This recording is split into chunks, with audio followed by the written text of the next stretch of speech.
Welcome back to my channel. आज episode है शत्रुबोध का 42। आज बात करेंगे कैसे हॉलीवुड ने और उसके बनती हुई वेब सीरीज ने अमेरिकन पब्लिक को बेवकूफ, ड्रगी, पुलिस के प्रति हिंसक और चोरों को जो है वो हीरो बताया है। तो शुरुआत करेंगे। ब्रेकिंग बैड करके एक वेब सीरीज इनकी आई थी। तो उसमें एक स्कूल टीचर होता है, तो उसको फाइनेंशियल दिक्कतें आ रही होती हैं, उसको कैंसर भी हो गया होता है। तो अब क्या है, वो केमिस्ट्री का प्रोफेसर है। ही इज वेरी ब्रिलियंट गाय, टकला आदमी। तो वो जो है वो अपने एक पुराने स्टूडेंट के साथ, जो कि जंकी है और एक ड्रग पेडलर है, उसके साथ मिलके वो ड्रग्स बनाना शुरू कर देता है। बिकॉज वो इतना अच्छा है, क्या नाम है, केमिकल इंडस्ट्री में, केमिकल लेबोरेटरी में उसका प्रोडक्ट जो है वो सबसे अच्छा प्रोडक्ट है। वो जो है वो आइंस्टीन है ड्रग बनाने का। ठीक है।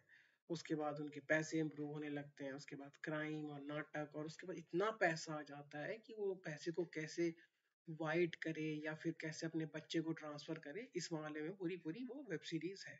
मोटा मोटी यही है, बाकी नुआंसेस में नहीं जाएंगे। ठीक है। फिर एक मूवी आई थी इनका, वो डाई हार्ड करके 2008 में। वो टकला जो है उसमें वो हीरो है, बहुत सारी मूवीज में वो हीरो है। तो उसमें जो एक प्रोटैगनिस्ट होता है, जो हीरो लड़का हीरो रहता है, मतलब 18 19 20 साल का लड़का, वो कहता है कि मुझे पुलिस नापसंद है। तो 2008 से जो है वो हॉलीवुड ने या तो खुद ही अपने पैर पे कुल्हाड़ी मारी होगी, ऐसा भी हो सकता है, या तो चाइना ने पैसे देके जो है वो हॉलीवुड को ऐसी पिक्चरें बनवाना शुरू कर दिया था। क्योंकि उससे पहले चाइना बहुत सारे हमले जो है वो अमेरिका के बर्दाश्त कर चुका था, तो हो सकता है उसने रिटेलिएशन में ये सब किया हो, जो भी कारण हो। ठीक है। वहां से जो है मुझे लगता है वो पतन जो है अमेरिका का वो शुरू होता है एज अ सोसाइटी। अब उसके बाद ट्रिपल एक्स आती है। ट्रिपल एक्स के बाद सीरीज आती है फास्ट एंड फ्यूरियस। ये सब जो है वो क्राइम बेस्ड वो है, मूवीज हैं। इसमें आपके टीचर्स का मजाक उड़ाया जाता है, लड़कियां जो है वो डांस कर रही हैं वो आपके गाने पे, और जो क्रिमिनल टाइप के लोग हैं, जो कार चोरी करते हैं, जो शेड्स ऑफ क्राइम में जो इन्वॉल्व हैं। ठीक है। मेक्सिको आते जाते रहते हैं, मेक्सिको उनका फेवरेट डेस्टिनेशन है, क्योंकि वहाँ पे जो है क्राइम इजीली हो सकता है, वहाँ पे लॉलेसनेस ज़्यादा है। तो देखिए, ठीक है कि अमेरिका की सोसाइटी में लेबर कॉस्ट बहुत ज़्यादा है, वहाँ पे जो है चीज़ें आउटसोर्स करी जा रही हैं, इसीलिए अमेरिका के लोग गरीब होते जा रहे हैं और बाहर के लोग अमीर होते जा रहे हैं। ये होना ही था कभी ना कभी।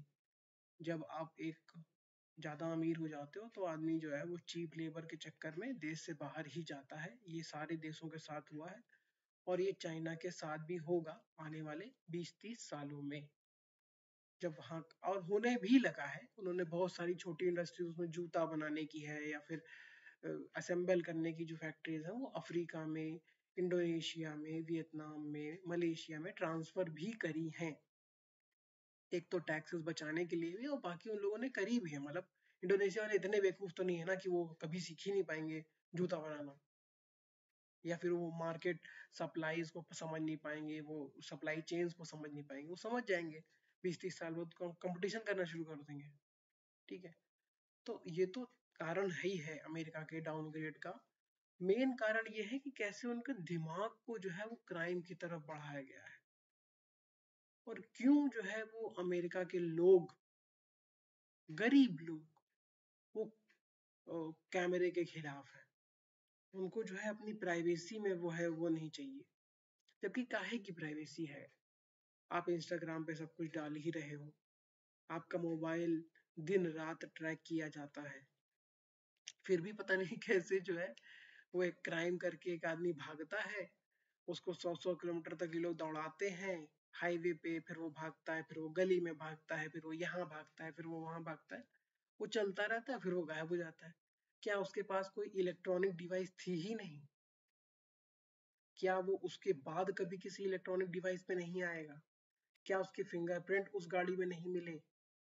क्या कोई कैमरा था ही नहीं पूरे रास्ते में जिसको उसको ट्रैक किया जा सके कि उसने कब गाड़ी बदली, कब क्या किया? तो ये सब एक फैंटेसी लगता है। ये जो क्राइम इतना बढ़ता जा रहा है अमेरिका में, ये बिलियनियर्स की साजिश है कि वहाँ के लोगों को जो है बेवकूफ बना के रखा जाए। क्योंकि देखिए, बिलियनियर्स के लिए सिक्योरिटी अरेंज करना बहुत आसान काम है ना। उनके पास गार्ड्स है, उनके पास पुलिस है, उनके पास प्राइवेट स्पेस है।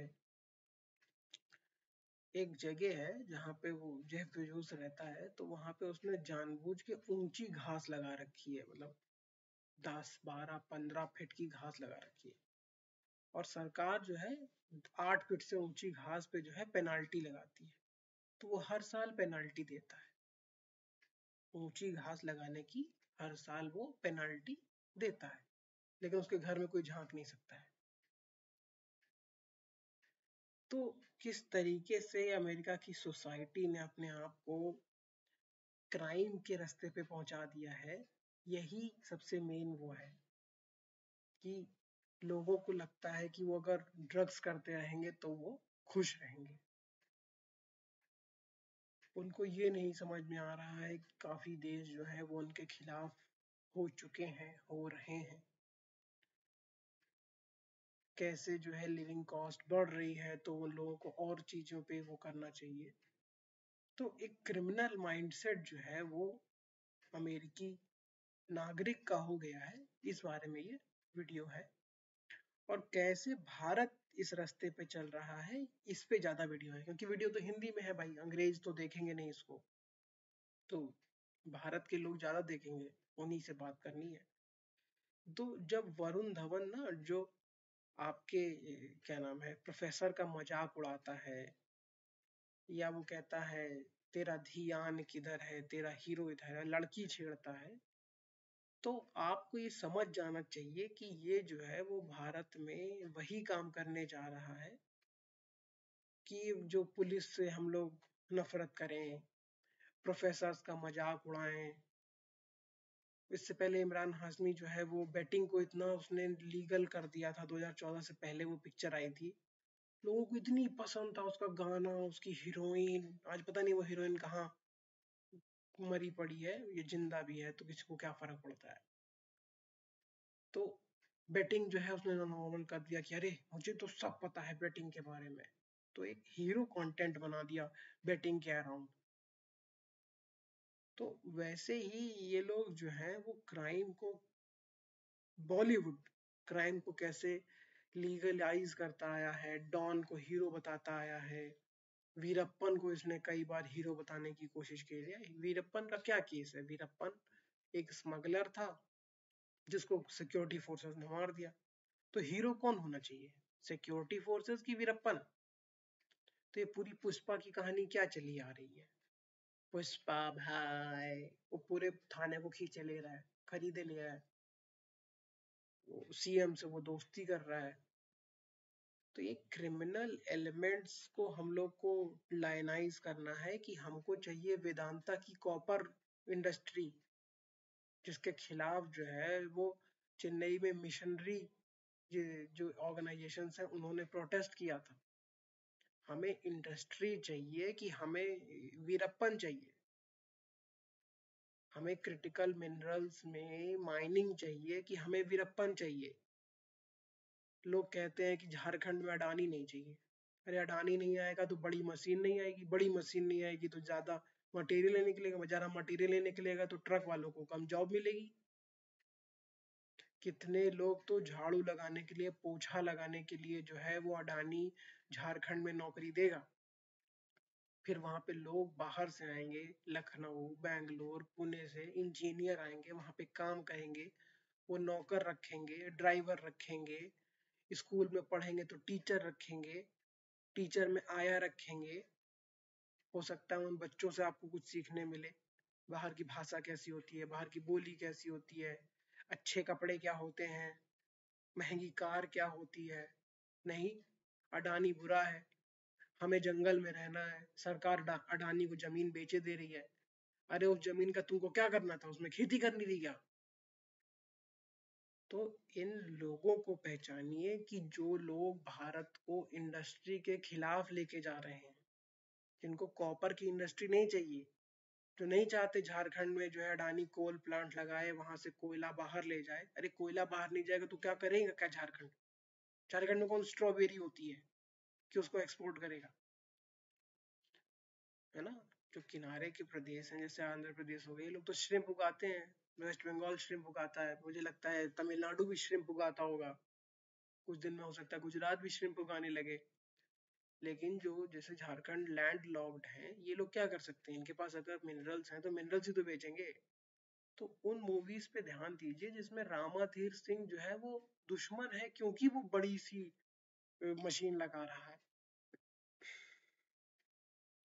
वो ठीक है, उसका बैकग्राउंड चाहे जो भी हो, लेकिन मजदूरों से पैसा कोई नहीं वापस लेता है। इन डायरेक्टर्स को पहचानिए, इन हीरोज को पहचानिए जो इस तरह की मूवीज बना रहे हैं, उसको जस्टिफाई करते हैं। हमें इंडस्ट्री चाहिए, हमें वो चश्मे वाला आदमी चाहिए जो 9 to 5 जॉब करे, 9 to 6 जॉब करे, हफ्ते के 6 दिन, जैसे चाइना में लोग करते हैं, ताकि हम लोग भी रेयर अर्थ मोनोपोली बना सकें, ताकि हम लोग भी मिनरल बेस्ड इंडस्ट्रीज बना सकें।